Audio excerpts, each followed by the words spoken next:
We're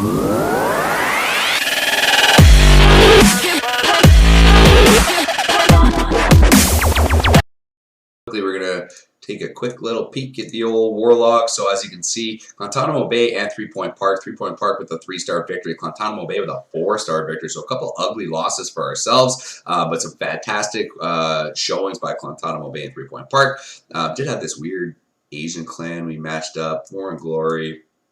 Lost there though, but did have some nice wins in there versus Kronos, Golden Goblins, Spartans, War Whales. You know, we're going back almost 2 months now. But as you can see from the last, 23 days ago when we took this loss to War and Glory, this was quite a bit of this was a good little mismatch. That was the one that War and Glory reached out and offered to even it up, and we just said, you know what, guys, just let it roll. Ever since then, we've had some struggles. I mean, we did beat Kronos, but had, obviously these losses hurt a little bit. That winning against some more Reapers was nice as well, but moving forward, we do want to be successful within the CWL. We definitely want to make the CWL 2, which will sort of be formed at the end of this mid-season league. So we're really looking at what we do as a clan. Now, I'm going to jump into the Guantanamo war here. And we're just going to quickly check over. We did leave a fairly good war on both sides, right? Guantanamo did their diligence. Believe had to use a bully or two. Not really going to get into too many crazy details. I know we didn't have the greatest war ourselves. Had to use a few bullies. Didn't get any 10 versus 10 trips. Had a few dip fails, and that equals not a great war. So there are awesome attacks in here. I'm going to flow through some of these. We're going to start off on Lion's Hit on number 15 here. So like I was just mentioning, we're making a few changes to our recruitment process. One of the things we've prided ourselves on in the past is how our family works. When you joined the 2.0 family, you would go on a swarm. You would generally get anywhere from 2 wars to a dozen wars as your tryout process, just as you get sort of assimilated to how we do things online, how we post plans. Whether you just that's your time to show whether you're going to be a good fit for Invicta. At that point, you will be moved up to Invicta. Now, once you're in Invicta, it's pretty cutthroat up there because there's not a ton of space that we've created in 2.0 for constant, rotation of promotions. So sometimes guys can get stuck in Invicta for months, and it can get really disheartening. If you're coming from another clan, if you're coming from another family, and you want to show 2.0 your stuff, sometimes that can easily be overlooked. So that's one thing as a clan that we're going to really, really try and get better on is constantly rotating, our guys in and out of 2.0 and Invicta, constantly trying to recognize that good talent. A guy puts in 3 or 4 wars and he's at an 80% triple rate. Well, we're going to make that room now. We're going to overlook, again, it's a very tricky line because one of the things I've said we've always prided ourselves on is the relationships we build within 2.0. Everyone in 2.0 has earned their spot there. They put in their time.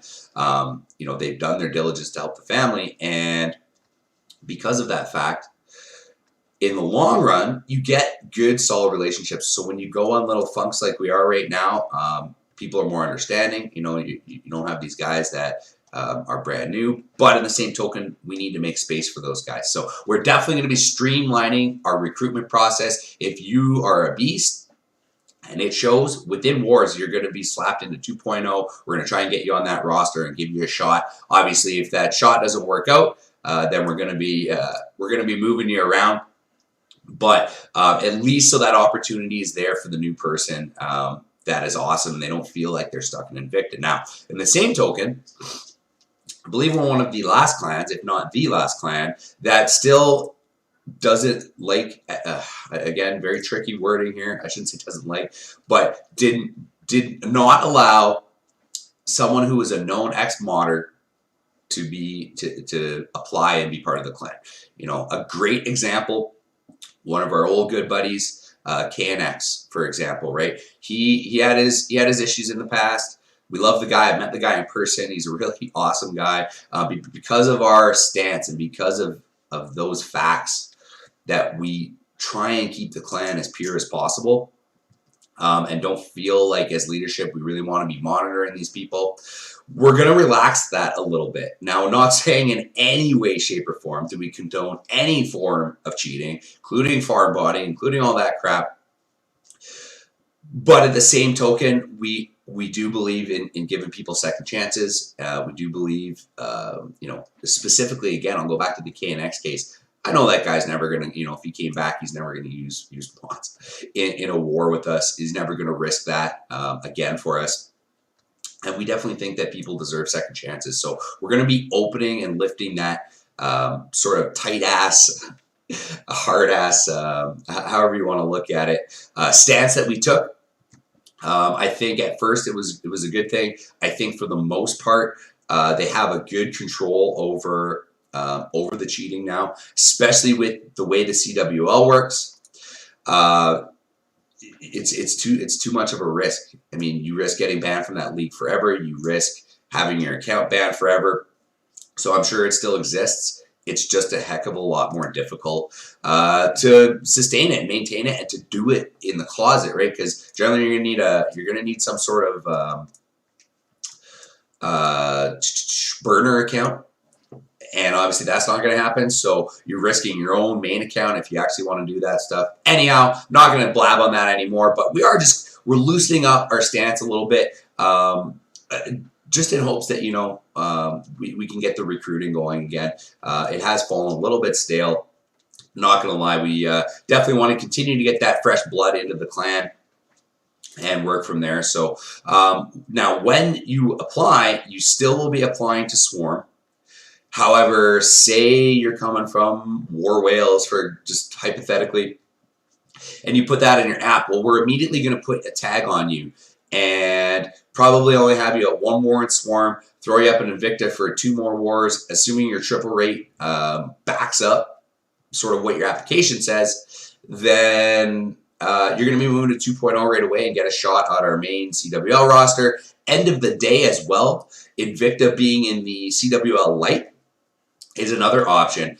So that's something we're always need to be mindful of right now, because we used to have no problems, Invicta, we would be able to pull a guy up, no problem, wouldn't be a big deal. But now if they're on the CWL Lite roster, they cannot be on the CWL main roster. So there are some tricky things involved with that, because we don't want to lock someone in onto the Invicta roster and then want them in 2.0, because that's just not going to happen, because you're going to have to wait to the end of the season to make any sort of roster changes like that.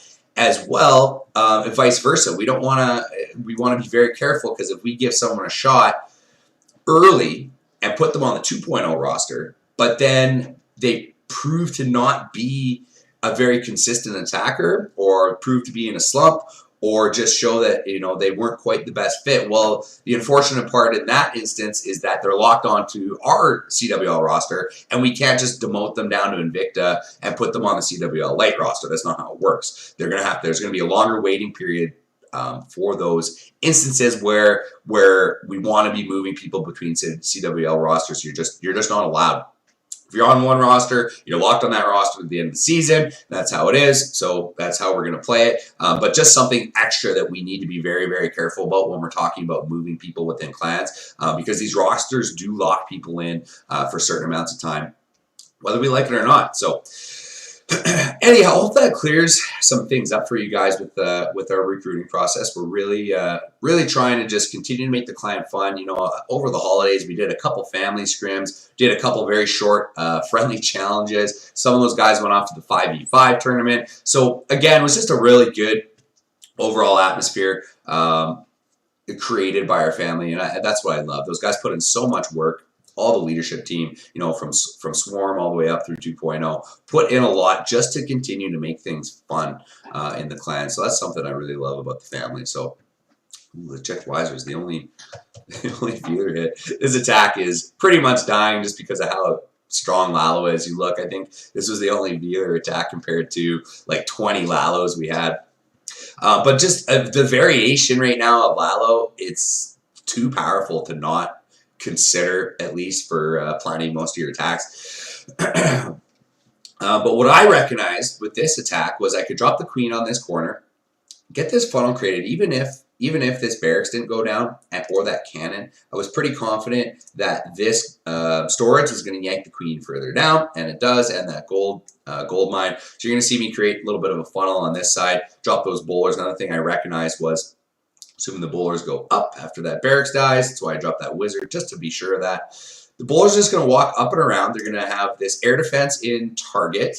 In fact, even take it down almost. Does it go down? Yeah, it does go down before the healers even get close. So these bowlers are going to be safe, walking pretty much around this whole base. Now, I'm going to meet up these Valks and this king and this queen with these healers, bust right on into this first chamber. Now, I knew from this point, see, I envisioned all this. I envisioned this whole funnel on this side, this funnel on this side. I was going to get everything in here. Well, from here, even if you don't really know exactly where your Valks are going to go, there's only two options. They're either going to go basically to this air defense or this sweeper, because they're both touching the wall. They're going to end up, the last building to go down is going to be this whiz tower. So most likely they're going to go right to this corner and go after that sweeper, open up this compartment. Expo is going to go down.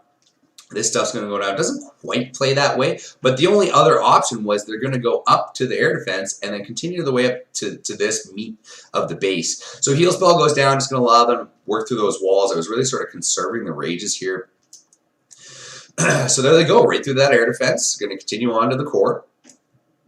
Pretty much not a lot of surprises here, right? So they continue on through, bust right on over to that other expo. They're taking care of all that stuff. The queen is unfortunately locked up on the hound. That was the only sort of scary moment, because I'm looking at my queen. I'm like, oh shit, she's going to die because the healer's locked on the king and the Valks. She ends up bursting the hound, and at this point I'm like, oh, this could be trouble.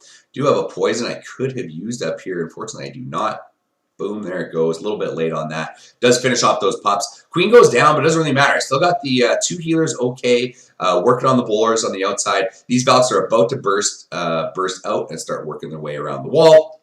King's going to finish off that wall piece, take care of the air defense here, and get it just in time to save that baby drag. And everything's going to work on down.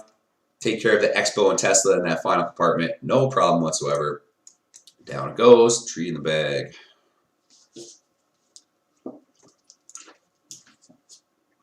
All right.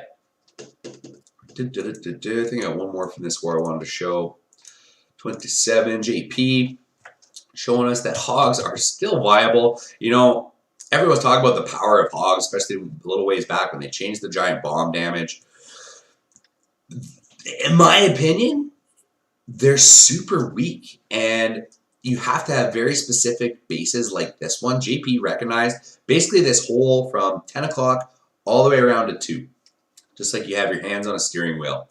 This whole top half section of the base, there's only 1, 2, 3 spots for bombs, right? 1, 2, and 3. There's a few spots for spring traps, but not many.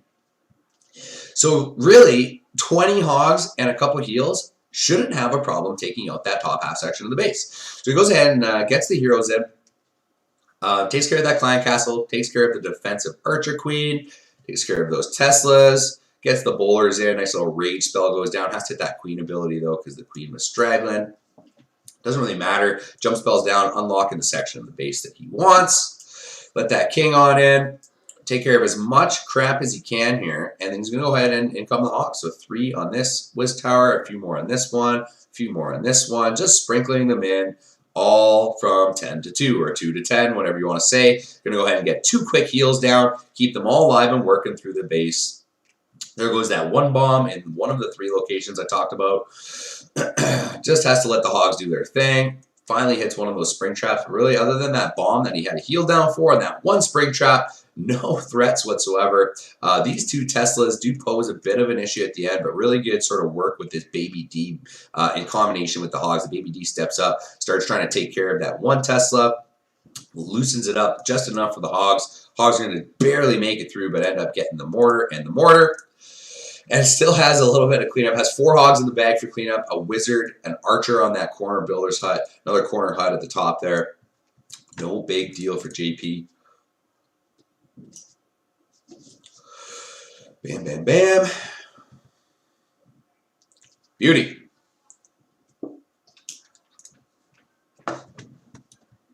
Awesome. So really good work, Guantanamo Bay. Very good victory for you guys. Moving on up, checking out North Watchers.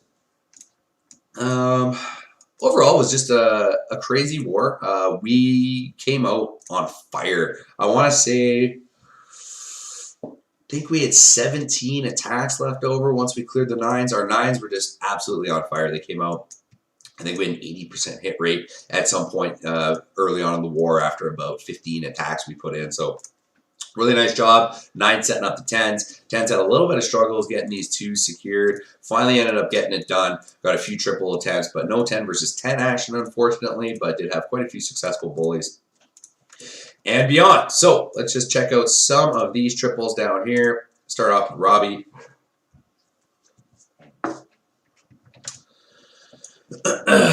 Nice little 1-for-1 trade on the mortar there. Boom, down it goes. I like the little use of the Ice Wizard here. Ends up helping out with the mortar because it targets the defenses, right? It skips these outer buildings, goes right to these defenses. Nice little job at that. Very minor thing, but just delaying that the DPS on the golem, allowing that wizard to do his little bit of funneling work there. Goes ahead and gets the king, queen, everything in nice and tight. Bowlers are in the base, under the rage. Everything's getting smashed down. There's a heal spell down there too, I believe. Letting everything through to that expo chamber. Just got to smash that defensive king. Get that hound burst. Poison is down, helping out with the pups. Gets a huge section of this base taken care of. Now has these 2 hounds come in, basically from the 9 o'clock. Getting the loons in from all angles. I think you wanted these 2 just a little bit lower on that cannon, but no big deal. Going to work through that stuff. 2 more down on each archer tower, down around 6. Going to work everything in, and even as the queen and wizard step up, take care of that air defense. Didn't even need the hounds here whatsoever. Kill squad is still going. Now just has to worry about this Tesla farm on the back end. Finally gets one of the hounds to burst. Nice little interesting freeze spell on the back end there. Haste spell goes down. Going to rip through those Teslas. Boom and kaboom. Only a wizard tower and mortar to go. One thing I'm seeing about these Lalos guys is notice he has no cleanup troops left. I mean, he does have sort of some wizards already working around the base, so obviously that was important. I'm finding the majority of my fails with any sort of Lalos is coming down to cleanup again. For myself, I get a little overexcited when deploying my balloons, and then you end up not saving the 2 or even 1 balloon. You just save 1 balloon. I don't know how many raids of mine that would have saved. So something to think about when you're doing your Lalos, guys. Always keep that wizard. Hang on to that couple minions. Hang on to that 1 balloon. It could save your ass at the end. And more than likely, you don't need that extra balloon to help finish off the defenses of the base. Should be saving it for cleanup. If you're like me, you get scared, you get worried, you end up just throwing down all of your balloons, making sure they get through all the defenses, and then you don't have enough for cleanup because they're so goddamn slow. Here's SB going in with a little bit of a stoned Lalo here. I like this choice. 13 balloons and a hound for the back end.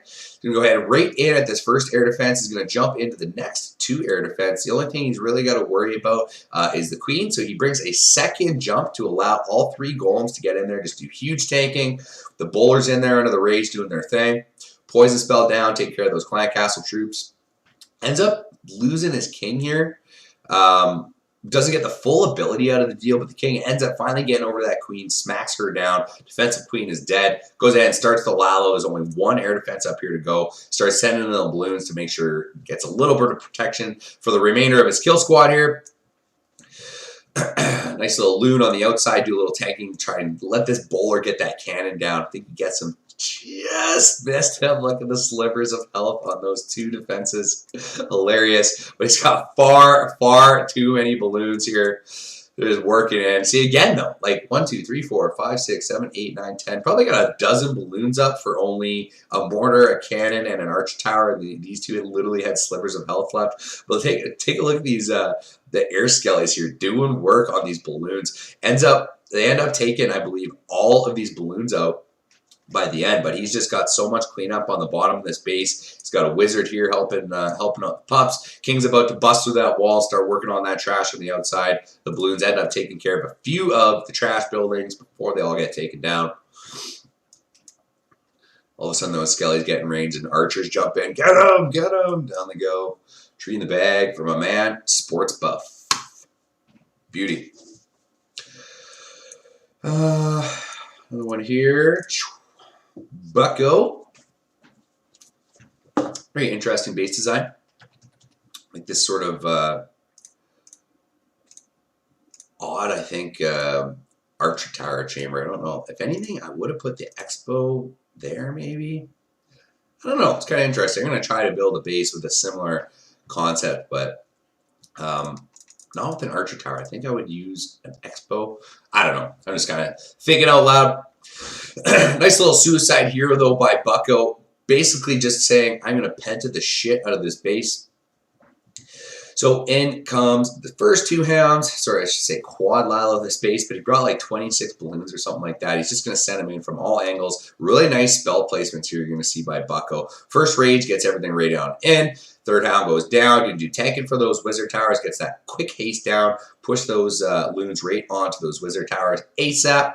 Down they go, and down they go. Beautiful. Last hound is in. Now I'm going to be doing tanking on this 9 o'clock air defense. Nice little rage spell through the core. Push everything in on through those sweepers.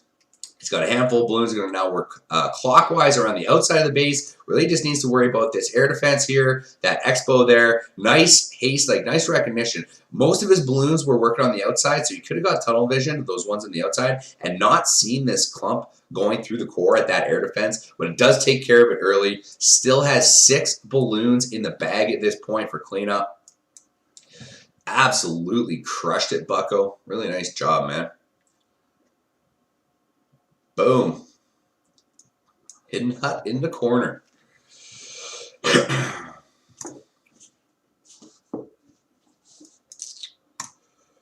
Of course, Mr. Tywin Lannister. Just good old shattered Lalo here. Bull Lalo. 2 golems are in. We're going to go ahead and get that funnel created. Nice and easy at 12 o'clock. Very, very compact base design. If you can get, I think what MBD realized here, if he can get his troops into this 12 o'clock compartment and jump over, he's going to have access to pretty much all the air defense. You're going to see that jump go down. And he's going to get in. Clan Castle goes out, so he's going to get those poisons down. Poisons, poisons, poisons. There they go. At least 1 poison. There's the second poison. Down it goes. Queen's under rage. She's just working the crap out of that stuff. Bowlers are smashing everything. Everything goes in. 2 air defenses are down already. Queen takes a little bit of a jaunt to the outside here, so that was kind of unfortunate. But he's got that golem in there, tanking the Expo, tanking everything. Well, the bowlers, guys, a couple bowlers standing under rage. This little sliver of health on this bowler here. Still doing work. Doesn't really matter, though. He's got the hounds in. He's got the balloons in. Air defense number 3 is down. And if you look, there's only this stuff on the outside being a Tesla. And the arch tower, nice little quick recognition. Gets the Tesla to go down. Air defense goes down. Probably a little preemptive on the balloons up here. Maybe he was just trying to get them down fast enough, but 2 balloons was not going to get through 2 wizard towers like that. So I might have just waited because this stuff was going to go up there anyways. And then maybe you were going to get, the hound burst anyways. As you can see, a couple cannons, a little bit of cleanup. MBD comes away with the triple. Bam, bam, bam, bam, bam. And the hut. Those frickin' builder sets, I tell ya. Alright, I think there's one more I wanted to show here. Mr. Cass. Bringing another Shattered Lalo. Very, very common. At 9 and 10, actually. Almost every 10 out of 10 triple I'm seeing right now is some sort of Shattered Bull Lalo. Little bit of variations here and there depending on the base, depending on the opening. Nice little balloon here to take care of this Tesla. Boom, boom, boom. Just protects that whiz just long enough to finish off that funnel. Nice wide, wide funnel here for Cass. Bowlers are going to be in nice and clean. Queen is in clean. Poison's going to have to go down here to help out that king. There it goes. Jump is down. I like how the wall breaker made the second layer of wall. That was kind of cool. Could have pushed that jump spell right on over and let everything into that expo chamber. Doesn't matter. King's going to just whack away and beating a hole in that wall.